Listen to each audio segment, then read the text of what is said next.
Arĩmi matũũra-inĩ ma Chome na Sugulu kaunti-inĩ ya Taita Taveta nĩ manyitanĩire na gĩkundi gĩtarĩ gĩa gĩthirikari kĩa arĩmi kĩrĩa kĩoĩkaine ta KENAFF na kĩrĩa gĩkoretwo gĩgĩthiĩ matũũra-inĩ matiganĩte kũhanda mĩtĩ na gũthomithia arĩmi bata wa kũmenyerera marĩa matũrigicĩirie. Makĩria ya mĩtĩ 500 nĩ ihandĩtwo gũkũ minista wa marĩa matũrigicĩirie kaunti-inĩ ĩno Esther Mwanyumba akiuga ũhandi wa mĩtĩ ũgũmĩirwo nĩ thĩna wa kwaga mĩũngũrwa na arĩmi kwaga gĩthomo kĩiganu gĩa kũhanda mĩtĩ. Wengi wamekosa mafunzo. Sasa unakuta hata unapopanda miti wanapanda miti kiholela.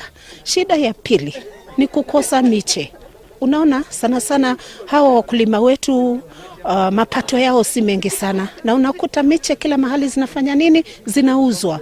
So unakuta hakuna zile community nurseries. Tukipanda miti hatutakosa mvua. Sababu saa hii hakuna, yani mchanga wetu naona saa hii umekosa rutuba ya chakula. Kwa hivyo naona tukipanda miti kwa wingi itakuwa ni faida kwetu.